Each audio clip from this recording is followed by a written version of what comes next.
this satanic worship is one very important issue. The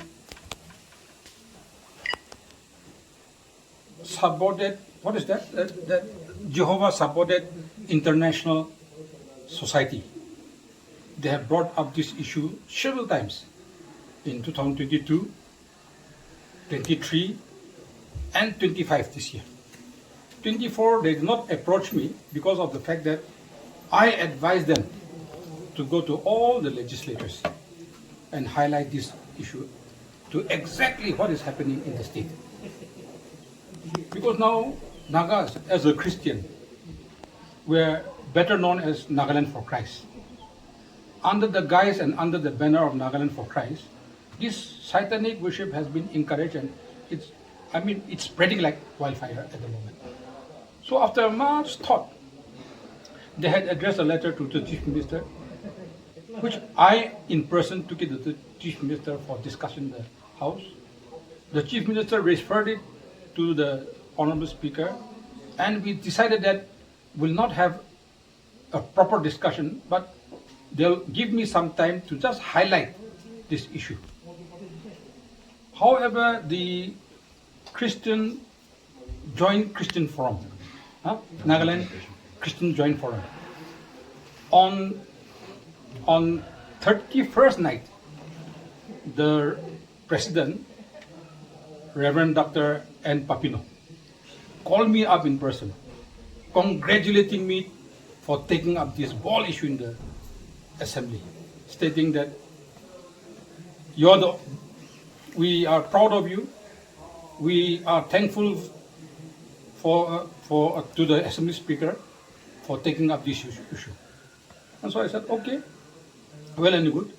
But he said, in regard to this, we'd also like to write a letter to the Honorable Speaker and condemn this satanic worship. So they gave me a letter. They issued a letter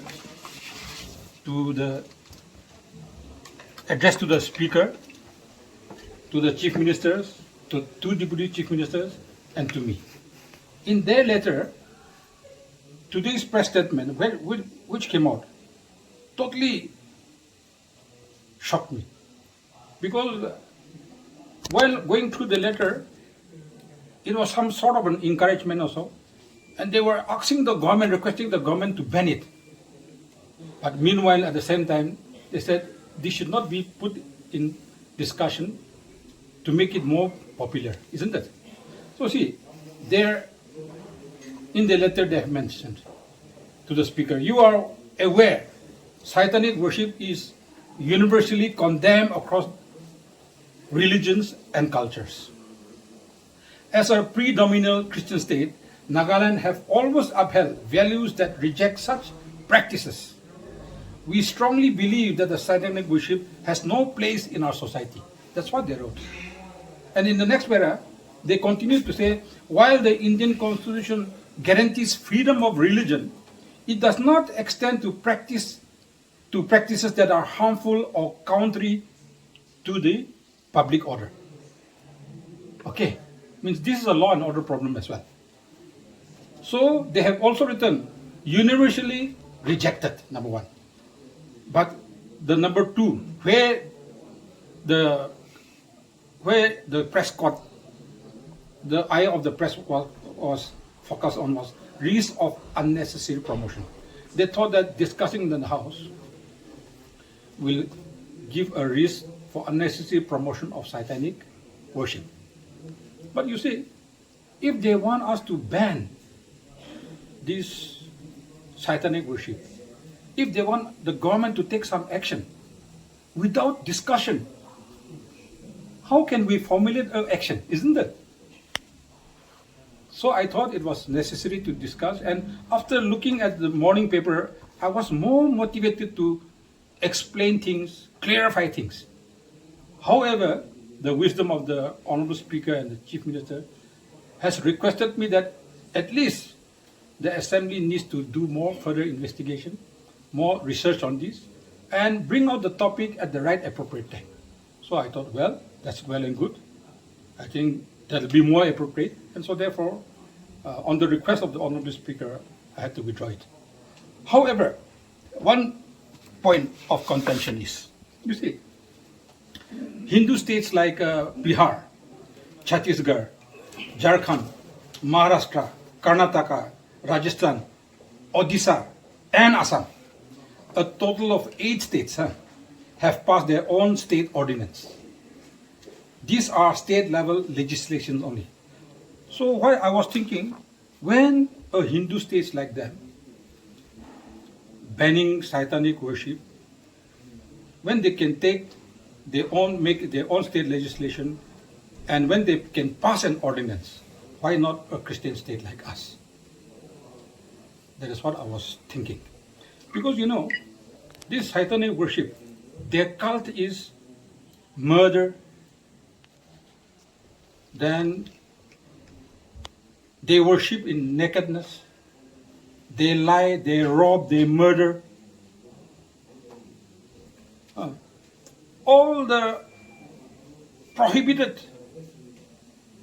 actions they take up. And they worship in naked. So these are not Christian ethics. So I think the need of the hour is, as requested by the Speaker, Honorable Speaker, and the Chief Minister, we need to do a little bit more research on this, more study of this, and at the right time bring out for discussion and pass an ordinance or law banning such things. That is all. So, sir, is it only based from a Christian's perspective, or how are you determining that it's satanic worship? You see, the behavior itself, we can identify that this is a satanic worship. Well, to identify may be a problem, but that we should leave it to the churches. It is the church's duty. But it is the government's duty to highlight that such things are going on, such practices are going on, and this is not the right thing. Because we are Christians, we are living in a state called Nagaland for Christ. And we are also considered as the chosen people of God next to the Israelites. So I feel that as leaders, we need to disseminate information. We need to teach our subjects and our people what is right, what is wrong. So all their characters, I'll highlight some characters of this cult. You see, murder, stealing, lies, rape, sexual immorality, drug abuse, human sacrifices. These are the cults they practice. So don't you think this is satanic? Are they included in the Christian principles? No. So this is my school of thought. This is purely my personal opinion.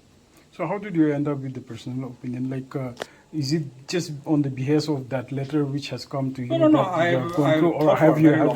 Have you found anybody indulging in that? Yes, we have seen. It didn't come out in YouTube. You didn't see it. 666.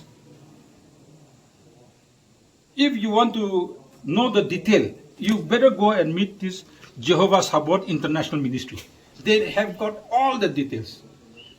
Jehovah's Sabaoth International Ministries. This is a group of people trying to monitor this and try to prevent such activities. So they will give you the details of actually what is really happening. The worst affected areas are Dimapur, Kohima, Kipiri, and Wakhan Mokokchung. So, sir, in Nagaland, every person is a member of one church or the other. Yeah.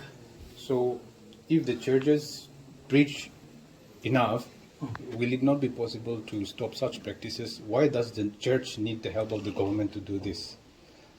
No, will it not be like this should be a collective effort, because, you know, for any church to do such things, to identify, bring them, and spell the devil out, I think to catch one person, to hold on to one person, they need around 4 or 5 persons. So they need some effort, they need some incentives also.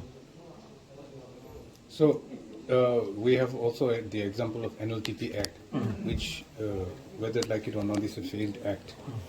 So what if this also becomes something like that again? NLTP Act is totally a different thing, and this satanic worship is totally a different thing. Means this is not good, isn't it? I have gone through the Bible. I have never seen where it is written one should not drink. But it tells us that morally, when you get drunk, it's not good. That means you should drink to your limits. You should not drink to get intoxicated.